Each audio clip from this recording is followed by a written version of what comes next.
This is minimal interaction. But if your answer is, in 2008 he was, in 2008 he pled guilty, yes. हाँ, मैं एफटीन से 3 से 4 बार मिला था।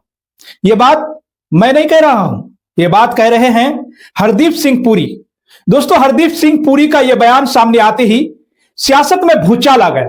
बहुत सोच समझकर कबूला है, पूरा स्क्रिप्ट तैयार करके लाया है।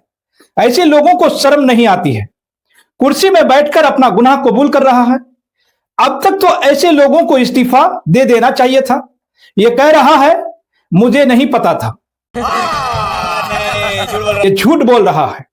खैर, इसने कंफर्म कर दिया है कि जो नाम जेफरी एप्स्टीन फाइल में है वो झूठे नहीं है। दोस्तों, एप्स्टीन फाइल में नाम भी आना बेहद शर्मनाक है।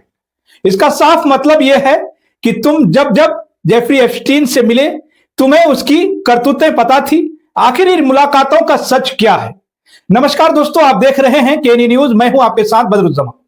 दोस्तों, जेफरी एप्स्टीन एक ऐसा नाम जिसने दुनिया की राजनीति, बिजनेस और पावर सर्किल को हिलाकर रख दिया है और अब यही नाम भारत की राजनीतिक बहस का हिस्सा बन चुका है। दोस्तों, विपक्ष की तरफ से सवाल उठे, आरोप लगे और इसके बाद केंद्रीय मंत्री हरदीप सिंह पुरी खुद सामने आए। उन्होंने कहा हां, वे एप्स्टीन से 3 से 4 बार मिले थे, यानी मुलाकात से साफ इनकार नहीं बल्कि उसे स्वीकार किया गया। लेकिन यहीं पर उन्होंने पूरी तस्वीर भी रखी। पुरी के मुताबिक यह मुलाकातें उस दौर की है जब वे 2009 के आसपास न्यूयॉर्क में भारत के राजदूत थे। इंटरनेशनल पीस इंस्टीट्यूट यानी आईपीआई जैसे मंचों पर दुनिया भर की बड़ी हस्तियां आती जाती थी। ऐसे में मिलना जुलना, हाथ मिलाना, बातचीत करना, यह सब राजनीतिक प्रक्रिया का हिस्सा होता है। उन्होंने जोर देकर कहा कि यह कोई निजी दोस्ती या व्यक्तिगत रिश्ता नहीं था। पब्लिक डोमेन वाली बात। पुरी का यह भी कहना है कि उस समय के कई रिकॉर्ड, ईमेल और जानकारियां पहले से ही सार्वजनिक डोमेन में है, यानी यह कोई छिपी हुई या गुप्त मुलाकात नहीं थी जिसे आज उजागर किया जा रहा हो।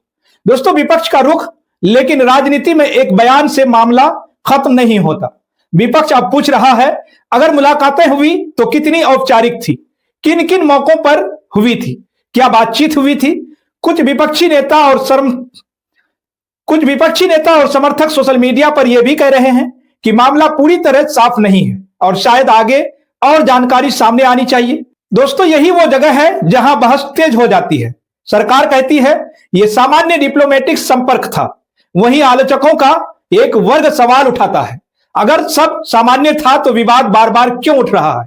क्या लोगों के मन में शक इसलिए है क्योंकि जेफरी एप्स्टीन का नाम खुद बहुत बड़े अंतर्राष्ट्रीय घोटालों से जुड़ा रहा है?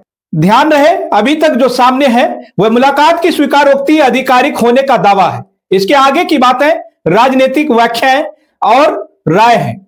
दोस्तों, राजनीतिक असर, अब यह मुद्दा संसद से लेकर सोशल मीडिया तक जा सकता है। समर्थक कह रहे हैं कि राजदूत का काम ही होता है अलग अलग लोगों से मिलना। आलोचक कह रहे हैं कि पारदर्शिता और ज्यादा होनी चाहिए। दुनिया भर में जेफरी एप्स्टीन से जुड़े नाम जब भी सामने आते हैं तो सवाल उठता है, चाहे वह मुलाकातें औपचारिक ही क्यों ना रही हो। भारत में भी अब वही पैटर्न दिख रहा है।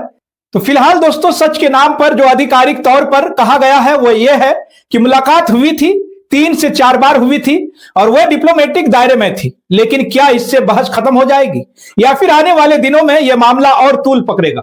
दोस्तों, आपको क्या लगता है, सामान्य मुलाकात या फिर सवाल उठने चाहिए? आपकी जो भी राय हो आप अपनी राय हमारे कमेंट सेक्शन में जरूर लिखिएगा। और साथ ही दोस्तों, अगर आपने अभी तक केएनई न्यूज को सब्सक्राइब नहीं किए हैं तो सब्सक्राइब जरूर कर लें और बेल आइकन को भी दबाना ना भूलें। धन्यवाद।